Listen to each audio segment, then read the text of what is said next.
Hello, and welcome to this special event that is part of Rain Taxi's 2021 Twin Cities Book Festival. I'm Eric Lorber, the director of Rain Taxi. We are a nonprofit organization that champions aesthetically adventurous literature. And if you don't yet know much about us, I invite you to check out our website anytime after this event to learn more about our quarterly magazine of critical writing and all the other great programs we produce to help drive readers to where writing is going, including the upcoming events in this very festival. Tonight's event, like most of our events, is free to attend, but if you're able to pitch in a little something, feel free to use the donate button at the bottom of your screen. Some funding for our festival comes from the Metropolitan Regional Arts Council and the Minnesota State Arts Board, thanks to legislative appropriations from the Arts and Cultural Heritage Fund. But our most vital support has always come from individual readers. Whether you're a one-time donor or you'd like to become a Rain Taxi member and stay in touch year-round, we are grateful for your support. Don't forget, lots of other ways to participate on screen. There's that chat, so send comments and observations our way. If you have a question, use the Ask a Question box, and we'll get to those at the end of the presentation. You can probably see that we have ASL interpreting access available tonight, thanks to our friends at the Curlin Collection at the University of Minnesota. And if you're so inclined, you can buy the book, and tonight you'll be buying Steelstriker or maybe Skyheart. The books that comprise this amazing duology by Marie Lu. If you buy a book, you get a signed bookplate by Marie, and you also support not only Rain Taxi and our festival, but our friends at Red Balloon Bookshop, a great independent store here in the Twin Cities. With Steelstriker in my hands, it's my great pleasure to welcome our guest to the screen. Marie Lu, I have such fond memories of when you were with us live at our Twin Cities Book Festival a few years back and watching you enchant hordes of young people. So I'm so delighted you're here tonight. Betsy Hodges is the former mayor of Minneapolis and an inveterate reader of fiction. She and I share a love for dystopian literature. So I'm so delighted she can be here tonight to conduct our conversation. I will leave you lovely people on the screen and be back for questions. Take it away, Betsy. Well, fantastic. Thank you so much, Eric. And I'm so excited everybody is here.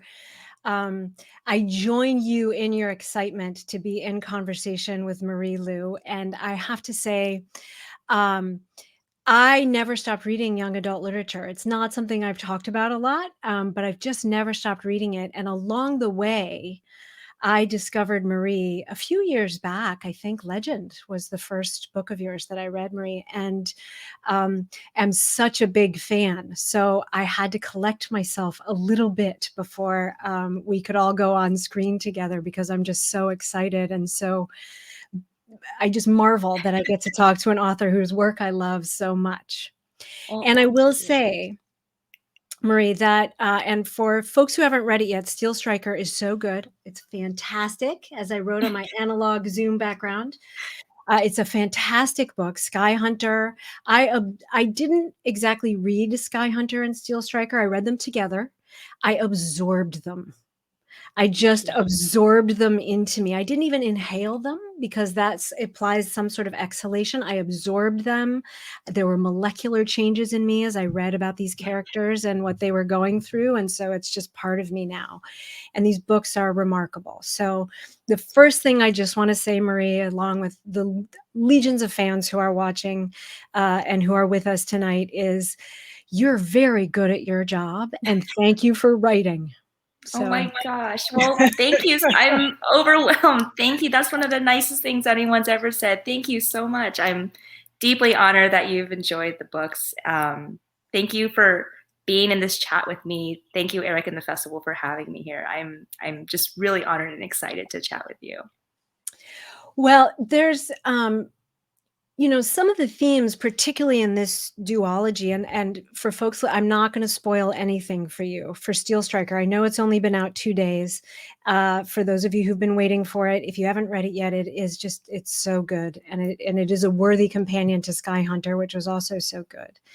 And there are some dark themes in it, but I wanted to start talking a little bit about craft. And to ask you, this is a very general question, but what do you love about writing? Oh, wow. That's a general, but it's a very good question.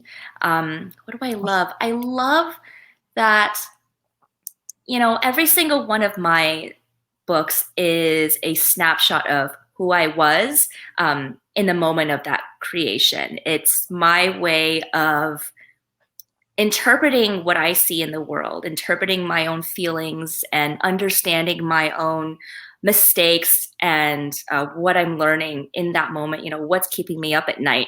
What problems in the world are just hanging out in my head? What interesting people I've met? It's a combination of all the things that I'm experiencing in that moment in my life. And I love that I can use writing to figure out my place in the world and figure out what I think of the world. And then being able to share that with other people and then hearing their stories come back to me. So while writing is such a solitary activity, I think sharing writing is such a communal thing. And it gives me so much life and joy to hear from readers, to be able to myself be a reader and connect with someone else's writing.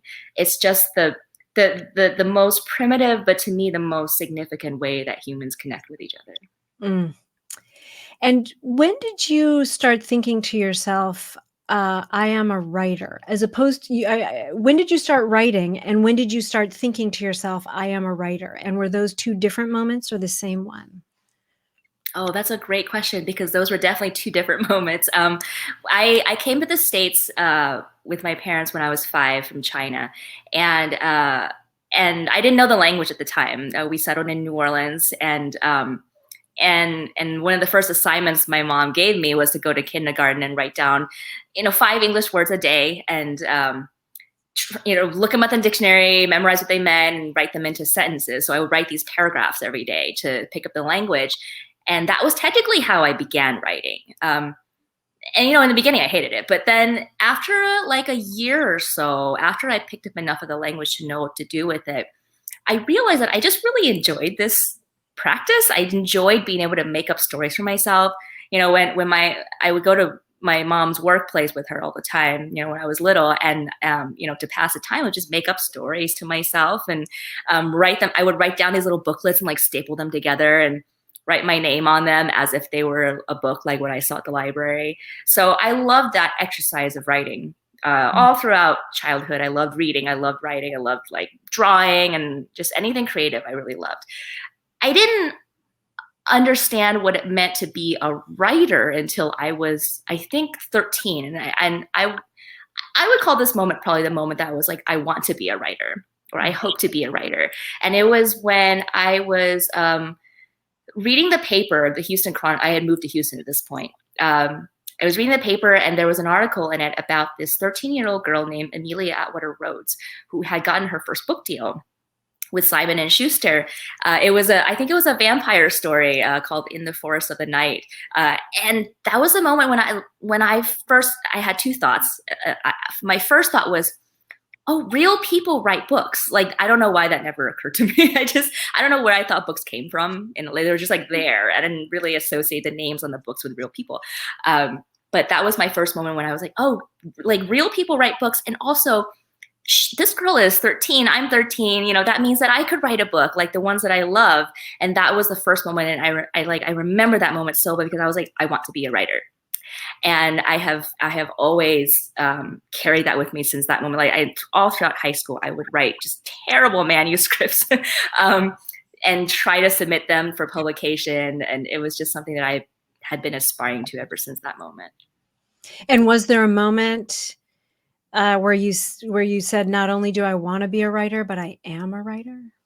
Gosh, I guess the first moment that I saw Legend out as a real book, maybe that was the moment. But even then, I feel like it took me a long time to feel worthy enough to call myself a writer. And I look back and I think that, honestly, I think anybody who writes anything is a writer. Like we put down our thoughts in journals or diaries or write letters to our friend. Like, we're all writers. I'm still kind of coming to terms with that, like, as like a major descriptor of myself. It's hard just because every book is like a bigger and bigger challenge to write. And there are always moments when I'm like, I am a fraud. I can't do this. This book is never going to happen, you know? So my confidence in that varies from day to day. But I guess the first one that I saw, Legend on the Shelves, was the first one when I thought, maybe I am a writer. I hear that from a lot of writers, that to this day, Yeah. whatever they have under their belt, it's still a little hard to internalize, oh, I am a writer, not just I have written Yes. things. Mm-hmm. Yeah. Yeah. And now with this duology, with Steelstriker, which is behind me, and actually I have a copy here as well. With Steelstriker, which is the second book in a duology, in the at the end, you have an afterword where you just say, this was kind of, I was writing this during some difficult times. This was a difficult book. Mm-hmm. Can you say a little bit more about when were the seeds planted for Skyhunter and Steelstriker? When did you know those seeds were going to bloom into a book? And the idea that you started with, how did the last 5 years of what was happening in this country and around the world have an impact on them?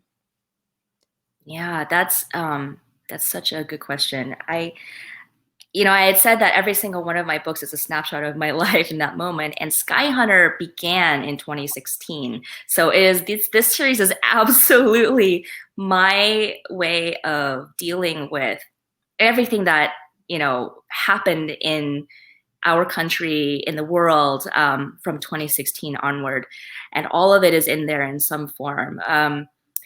The earliest inkling for Skyhunter actually came about from a nonfiction book I read that I really enjoyed, called Fallen Glory: The Lives and Deaths of History's Greatest Buildings. And it's a beautifully written narrative nonfiction that talks about all of these, ancient buildings from civilizations that were built by, arrogant kings who thought they were going to be immortal forever, like Babylon and, the Library of Alexandria and, the beginnings of the Tower of Babel, and all of these like places that were supposed to stand forever, and then just disappeared into the sands of time. And I thought that was such an eerie and haunting read in so many ways. And it made me think about, where in 5,000 years from now, let's say we disappear into the sands of time. Like, we think we're going to be here forever the way that our society currently is, but 5,000 years is a really long time. And what if we're gone? What will the next generation think when they're, digging through the Library of Congress's tweet library? Like, what are they going to make of us? That was the first spark of inspiration for what would become the world of Skyhunter, which is set 5,000 years in our future in a regressed society. The other half of it, which is the main character, Talon, came about when I was watching the Democratic National Convention in 2016. And I was listening to this speech by Dr. Khan about his son, Humayun Khan, who was a Muslim American soldier who had been killed in Iraq protecting his fellow soldiers. And I just couldn't stop thinking about that afterwards, this idea that there are so many, young people from all walks of life, from all marginalizations, who go off and give their lives to fight for us, but then come back to a country that doesn't necessarily give them the rights and the respect that they deserve. And so I kept thinking about this, and from that emerged Talon as kind of a fully formed character, a girl who is a refugee, fleeing from this massive federation that's taken over every single country in her world except for this tiny country called Mara. And she flees her home country after it's fallen with her mother into Mara. And she's one of the elite warriors fighting on the front lines in this losing war to defend this little country that that still daily, insults her for being a refugee, for being an immigrant in this country. And there are days where she's like, I don't know why I make a stand, but she goes out and puts on her uniform every day and does the thing. So that combined with the inklings of an idea for this world, combined with the need to build for her a good foundation of people around her. That's what keeps her strength up, is she has a wonderful, found family in her fellow warriors, her mother. These are the people that keep her whole. And all of those things went into making Skyhunter as a book. And then Steelstriker was the book that happened from the start of the pandemic through. So that book was conceived and outlined and first drafted and edited in the first 8 months of the pandemic. And it was probably the most difficult book I've ever had to write, but also the thing that I could hang on to through the darkest times of this pandemic. So this whole series has just been one big journal, I guess, for me as I processed the last 5 years. Because when Steelstriker begins, Talon is in very different circumstances than when Skyhunter begins, as you would expect, right? If she were in exactly the same circumstances, why you probably wouldn't have written the book. It would have been interesting to you. But she's in very different circumstances. Now, did you know the events of Steelstriker when you were writing Skyhunter, or is it more they revealed themselves as you went along? A little bit of both. I'm always trying to be a plotter. I really want to be a plotter, somebody who's got their whole outline ready to go and then knows what's going to happen and goes in. I am more of a pantser than I would like to be, but I think I've come to recognize that that's just my process. I just kind of sit down and I'm just like, okay, go, and then see where the story takes me. But having said that, I did know some of the big picture things that needed to happen in Steelstriker. So I always knew that Steelstriker would be the book where Talon is basically fighting her way out of the Federation. The first book is her outside of the Federation. The second one is her inside the Federation. And I always knew that. I always knew what would happen at the very end. And I knew a couple of the other big, plot moments. But other than that, a lot of it was empty. For example, I didn't know until I started writing the first draft that Red was going to be the second point of view in Steelstriker. So there's 2 points of view in Steelstriker instead of one, like in Skyhunter.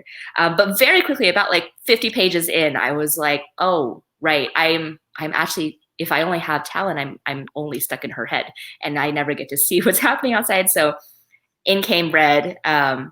And that was a new thing that I didn't know was going to happen until the moment I started writing that book. So there was a little bit of both happening.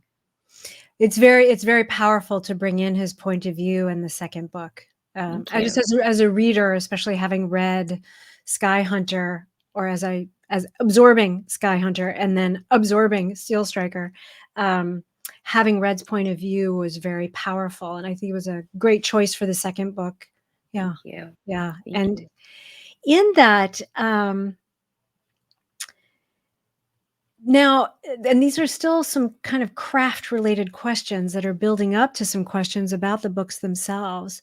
One of the reasons I think I never stopped reading books written for young adults and new adults, as they say, is it's a little bit different in the last 10 years, I think. It's a little bit different in the last 10 or 15 years. But in general, I think it's still true that because people are writing for a younger audience, there just seems to be more of an understanding that to impart the best of what's possible in people and not just the worst. I find a lot of adult fiction is about people swimming from the deep end of their misery to the shallow end of their misery and calling it a victory, It's true. And in a lot of young adults, it's about young adults, doing their best to get out of the pool. Do you think about that when you're writing? Oh, all the time. And it's such a big part of why I love writing and reading YA. And I think YA, one of the hallmarks of YA, like you said, is that there is always a silver lining. There is always this hope that things can be better. I think a lot of it comes from the fact that because it's about young people, and I've found over the years as I write that am I am more and more inspired by what I see from young people, and particularly after 2016, when I was writing Skyhunter. A lot of people ask me things like, "Do you write to inspire young people?" And I think it's the other way around. I think that I am kind of just dictating the unbelievably remarkable things that I see young people doing every day. And in a way, it's kind of heartbreaking because, young teenagers should not have to go and march in the streets for gun control rights, or, for their own rights, for climate change. Like, these are huge problems that are affecting them that they shouldn't have to worry about that age.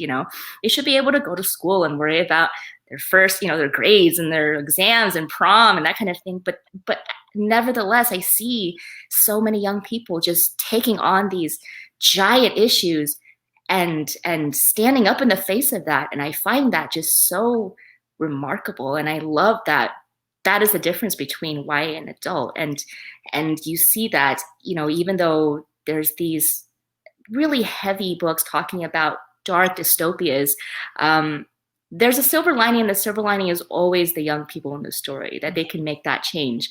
And I love writing that kind of dystopia. I love that we can talk about dystopia and the problems of the world, but also say, like, it doesn't have to be this way, Because, tying all that together, the world that is created in this set of books is there are some challenges and struggles for everyone. It is not a happy time or place. No, it's not. And that sense of, we can do this, maybe we can do this, even questioning whether we can do this, but persisting regardless. There is a quote, and it's not a spoiler quote, and then one day you realize years have passed and you're still here. It's like, oh, okay. And for young people to have that perspective, a lot of young people, myself included at the time, I knew that things were challenging in my life. And I knew, I got sober when I was 19 years old. I've been in recovery for many years. And so knowing that young people can take on big things is a good thing for young people to be reflected for everybody who reads it, not just young people, I think. Yes, yeah, absolutely. And so we get to this world. You're writing this book, you're writing Steelstriker in the middle of a pandemic. When you start it, at the very least, Donald Trump is still president. Yes. This book has a refugee at the center of it, and in the world, refugees are being treated horribly in our country and around the world. More are being created from climate and other disasters.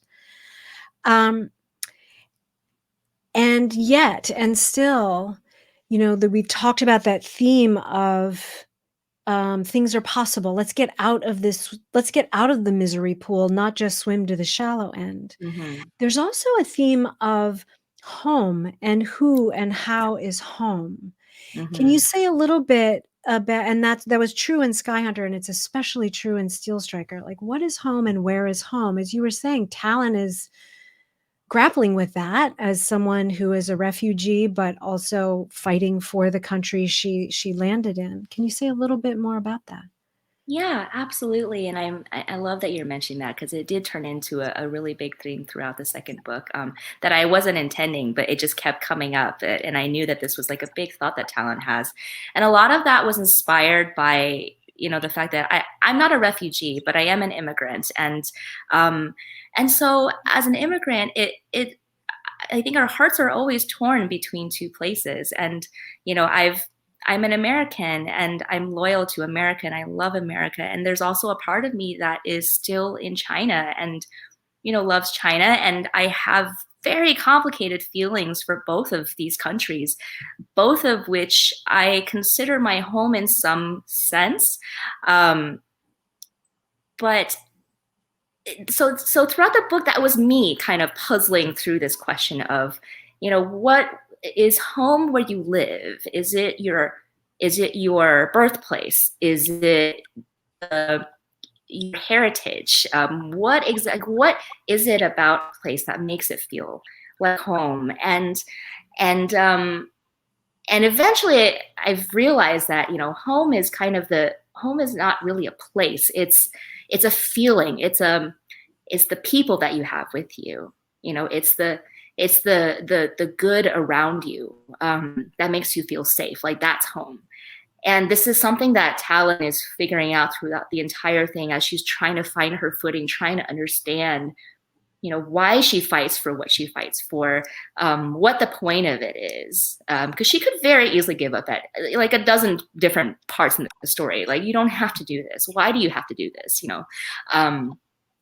But that's her reckoning with herself and what she believes in. And that was a little bit of a mirror of the things that I constantly think about as, I both love and am critical of, and try to understand both of these places that I came from. And it was, as a reader, it was a great window in for me, having, beloveds in my life who are immigrants and refugees, and having heard them talk about these issues in different ways and seeing it represented in the arts. It was a very great window for me to just understand at a deeper level, or to be able to internalize at a deeper level those kinds of questions, because the characters were asking them of her, and she was asking herself. There's one practical question I have is the early ones and the map. There's a map at the front of each book. There's no spoiler here. Yes. Did you have a place in mind and a people in mind for the early ones, or are they just sort of generic, us maybe somewhere else, but maybe here on Earth, or some combination?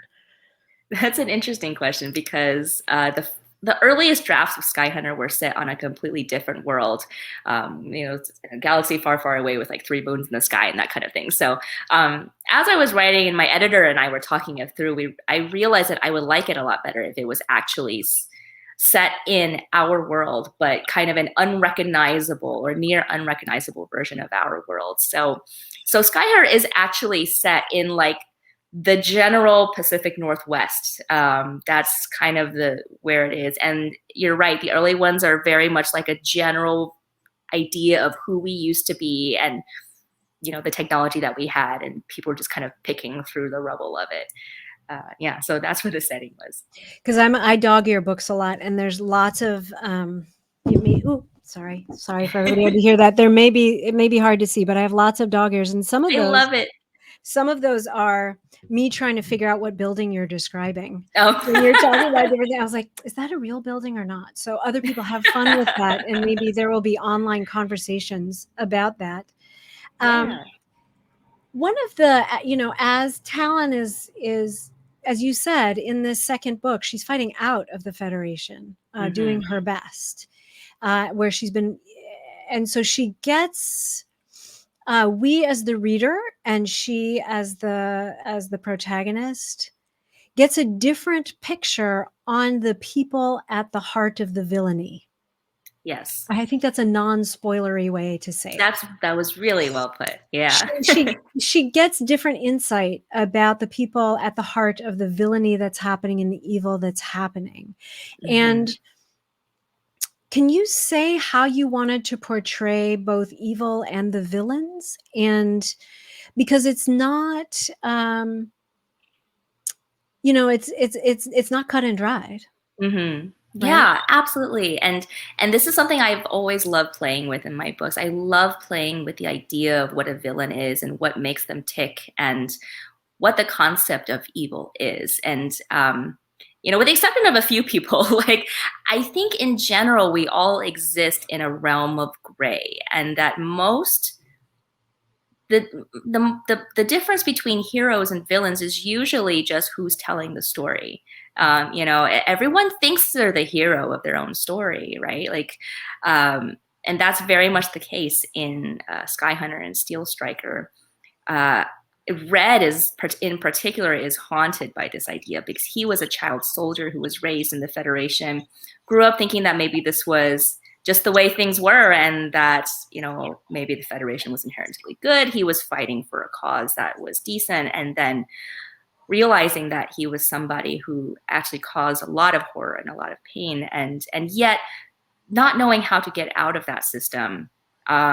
Similarly, I wanted to touch a little bit on Constantine and being the leader of such a horrific federation and being such a cruel character. But where did that cruelty come from?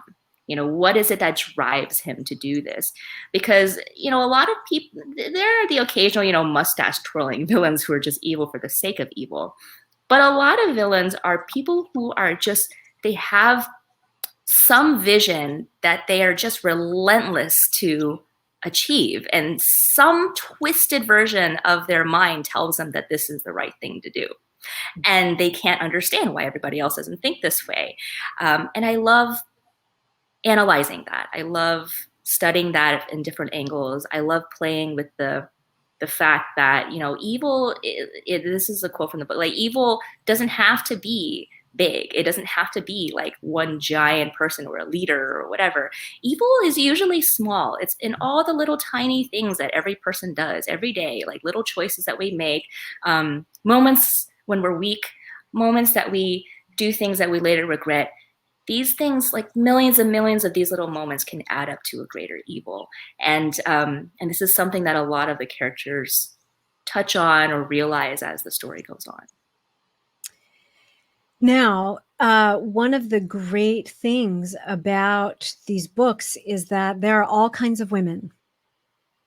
Young women, older women, evil women, great women, multifaceted, complex, as women are, as we are in real life, but we aren't always portrayed fully developed that way. This is my time to note that in Steelstriker, there is a character who is a mayor. Yes. And she is a woman. There's a woman mayor in Steelstriker, which when she arrived on the page, you should have seen me clutch my chest. Oh, I love it. I was like, I love it. Oh, what's she going to do? And I'm not going to say anything about her, but she's a very complex character. She's a very complex character. And she, and do you consciously write women in that way? Do you have in drafts and go back and make sure it's there? How do you think about writing women, if you do at all? I do, and I'm so happy that you like the mayor. I do it both consciously and unconsciously. Consciously because I think we've all been kind of raised in a patriarchal society, and so have like a default mindset to exclude women more from our stories than we should. And so I do find myself consciously having to remind myself not to do that in my story. So that's the conscious part of it.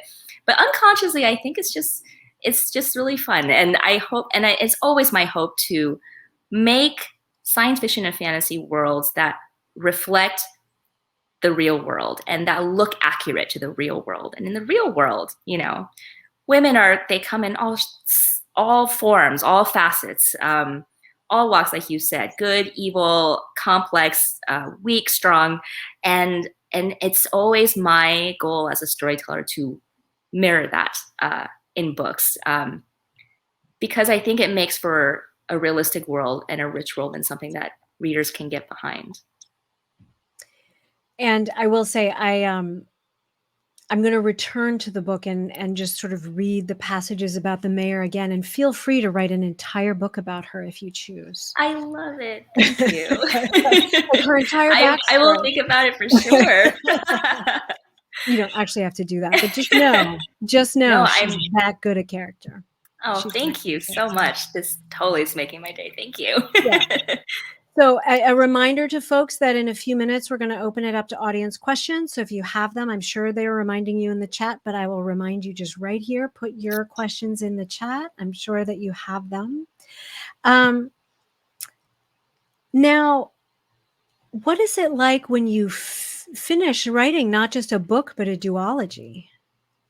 What was that like to send the final edits in and just do you have a mourning ceremony or a little bit, I guess. I feel two things at once. I always compare it to, not that I don't have a college age kid, but the feeling that parents must might have when they send their kids off to college. This feeling, like first, like a feeling of relief, like thank God I've finished a book. It's done. I've done it. I can sit back and have an ice cream sandwich or something and relax. And also the sense of sadness, like an empty nest kind of syndrome, where I am like, oh, the realization is hitting me that I will no longer be in your heads anymore. And like my little babies, and you're off, you're grown, go wherever characters go after books end, and kind of like wishing them well and hoping they do well in life. And it does feel a little bit like a send off. So it's this kind of bittersweet feeling of like, oh, thank God. And also, but I'm not going to see you for a bit. So I honestly think that's sometimes the reason why, every now and then writers will go back to a world that they haven't, written in a while, and just because they miss their cast. And so I always say, like, never say never, when it comes to revisiting a world, just because I no matter how hard the book is, I always do enjoy my time with those characters. And you're very good at the world building and the creating of an entire, place and set of people, and sociology. You create sociologies and the psychologies that go along with them in your worlds. Are there any of them that you're more tempted to revisit than others? Well, Legend was the one that I really revisited. I waited so many years to revisit that world, but it was one of those things where I thought I had finished and wrapped up everything with Champion, that I liked an open-ended, ending. And then as the years went on, I was like, I keep thinking about what happens to them after this ending. And eventually I was like, you know what? I just have to write the thing. And so that was the one that really pushed me over the edge. I think that I would love to revisit Warcross at some point in time, just because I think it's really fun to think about technology. And I think that, with some time that's passed, Warcross is one of those stories that would have changed a lot since the first time that it was released. So I don't know. We'll see what happens in 5 years or so. And the Skyheart duology and Steelstriker, which everyone should buy multiple copies and give them to all their friends, because it's really good. You're going to want one to mark up and one to preserve for all time for yourself. It's complete in and of itself, right? It's a complete duology. It's complete in and of itself. Yes. And there are unanswered questions. Mm-hmm. And it is a world that in some aspects could be revisited. The world itself, even if not the characters, you're in the middle of Steelstriker is just out. So maybe it's just, let them be at college for 4 years and get their degree before I have to boomerang them home again. But do you have temptation with the Skyhunter world? Oh, I'm sure. Yeah, I think it always takes me a couple of years to get that feeling. Just because I'm like, okay, my brain needs a sec to reset. But I'm sure it always comes for every single one of my series. There's always a point a couple years down the road where I'm like, I wonder what Talon and Red and the crew are up to, or I wonder what this side character, I wonder what the mayor is doing. I wonder what Jaren and Araman are up to. So I'm sure those questions will pop up in my head. And I did feel pretty like, I feel a little bit sad writing the ending of any of my series, but the ending of Steelstriker left me a little bit of a mess. Like I was kind of a mess writing those last couple of chapters, knowing that it was coming to an end. So yeah, we'll see in a couple of years. I'm sure that itch will come. Oh, if you had a little camera in my room as I was absorbing these books, I was just sobbing. I was just like, oh. So they're just very powerful. Everybody, you should, if you haven't read them already, you should read them. Read them again. Tell all your friends to read them. And then I will ask, do you have a sense of where you're taking your work from here? I mean, the world is in upheaval. You've had this great moment inside this upheaval. Your Steelstriker's in the world, Marie. Yeah. Do you have a sense? And then, after that, we'll open it up for audience questions. But where are you taking your work? Where are you seeing yourself go? Yeah, so I haven't we haven't announced it yet, but I do have another new YA book in the works, and this one, I said Steelstriker was my book of the pandemic. That was my catharsis, the thing that I struggled with and that pulled me forward.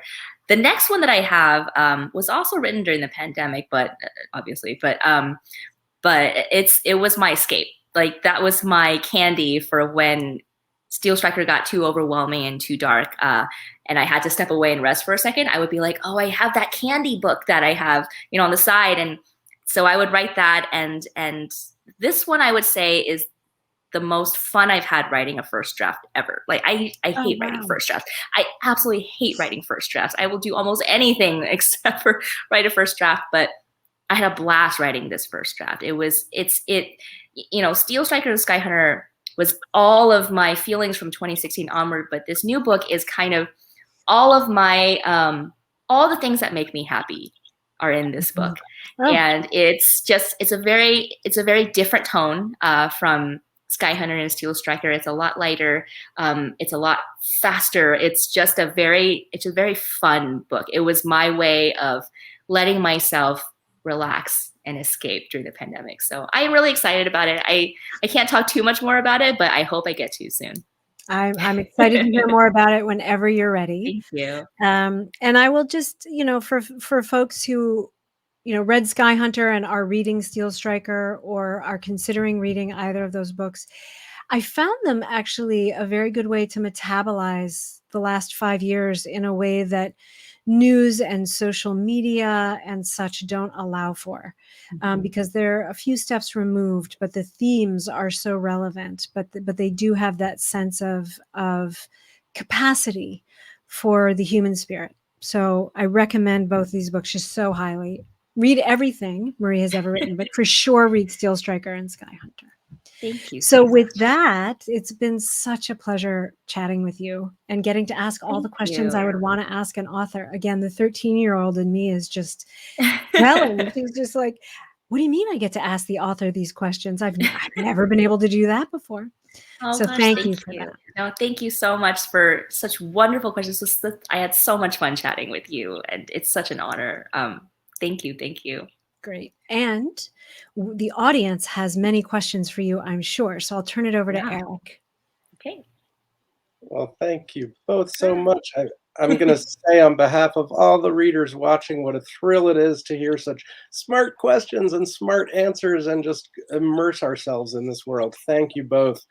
I want to remind folks, if you haven't done it yet, you can still purchase a copy of Steelstriker.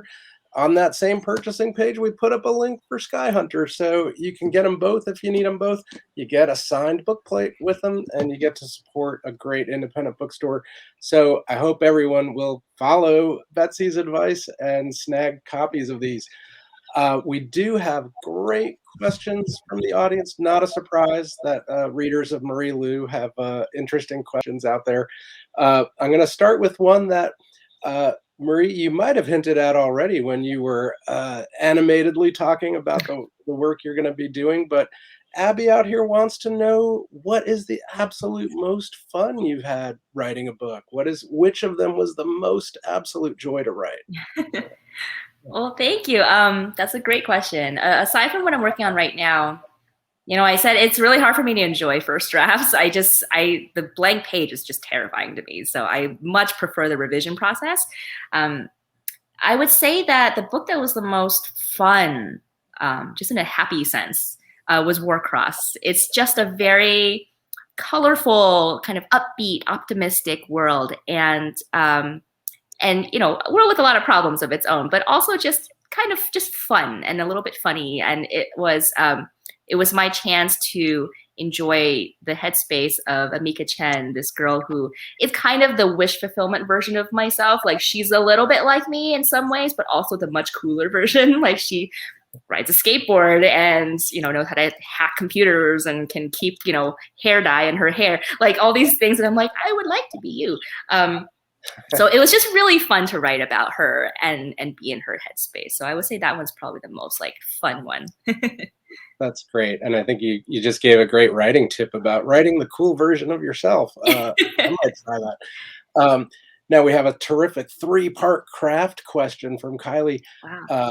And it's about maybe the process, the revision process.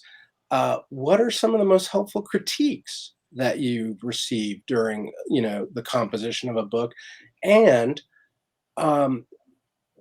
what's an example of like a really big shift or change that you made as the result of that kind of critical feedback, or an obstacle or a difficulty in incorporating that kind of critique?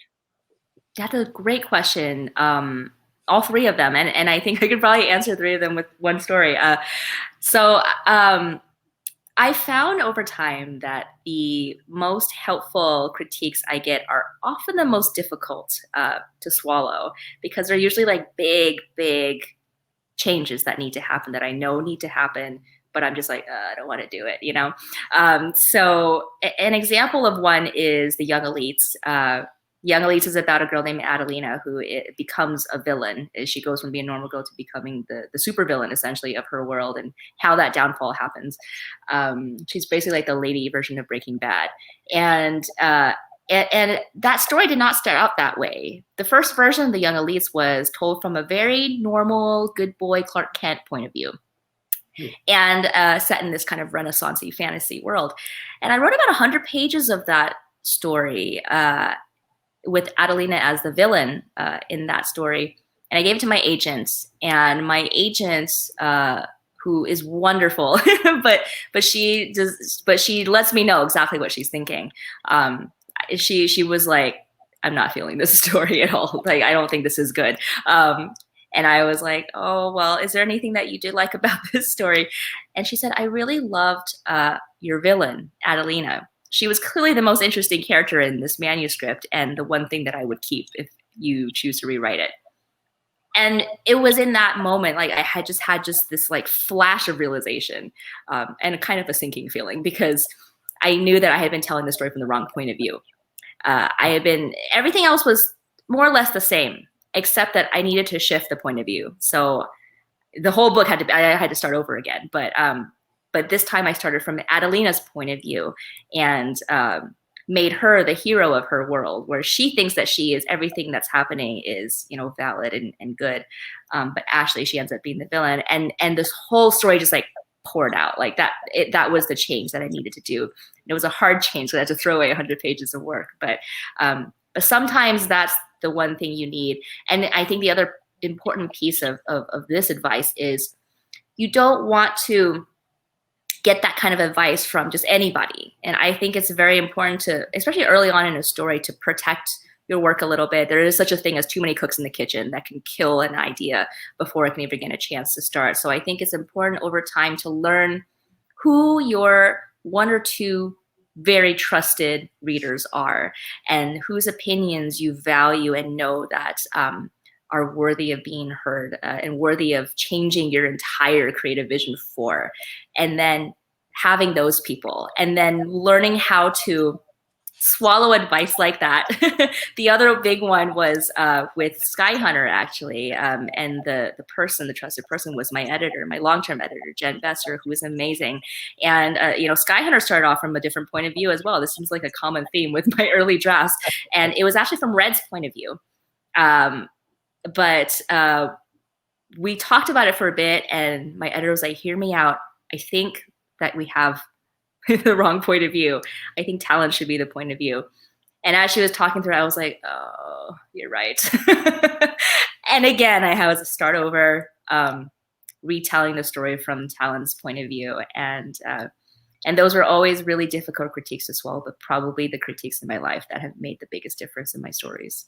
Wow. Yeah. What great stories, kind of examples of the process, and how I kind of think it united the hard work and the big fun that writing seems to be. So thank you for that. We're going to have one last question. It might be a big one to put into a small package, but I bet you can do it a little bit. And I love the spirit behind it, because Cindy says she loves how that you said that we're all writers, and you're really very empowering to your readers who want to be writers as well. Do you have any hints or any examples of a brief creative writing exercise or prompt that you have found valuable that an aspiring writer might use? Oh, that's a great question. For me, when I first start writing a story, the thing that matters to me most, more than world, more than plot, are the characters. And I think that if you can build a strong enough cast of characters, not even just a single character, but the strength of a character comes in their interactions with another character. So like groups of characters, if you can build like a strong group of characters, I genuinely believe that the rest of the story becomes a whole lot easier, because from the characters you can figure out the world, you can figure out the plot just based on their personalities and the way they clash with other people in this story. So one of the exercises that I tend to do early in the story creating process is I write very long profiles for my characters early on. I try very hard to figure out groups that I think clash well together, foils, have good foils for each other, have good combinations or like potential romantic links, and kind of put them all together and write as much as I can about those people. And then I will write what I call white room scenes, which is almost just dialogue. I'm just throwing 2 or 3 characters together into a white room and just seeing what happens between them. Maybe they stand around and talk about the cookie platter. Maybe they start fighting each other right away. Maybe they fall in love, and it's my way of playing with the characters and seeing what kind of interactions they might have, or what they would do to each other. Will they all survive, come out of the white room together? Like, who knows? And I find that exercise really fun, actually, and very kind of low pressure, but it's always kind of helped me figure out, oh, this will be an interesting, theme to get at, or this will be an interesting, side story. And eventually some of it makes it way into the main plot or the world, or whatever. So that's one that I have some fun with, and I found really helpful. And I hope that's helpful for other writers too. Oh, it sounds great. And I feel like I can hear all the aspiring writers taking notes right now. It does sound like great advice. Marie, thank you so much for letting us celebrate publication week of Steelstriker with you. Betsy, thank you so much for this great interview with Marie. And to all our viewers, I want to remind you that we have some other great festival events coming up. Whether you like children's literature or black horror or comics, there's some really good stuff coming. So we'll put a link in the chat so you can just see a list of everything.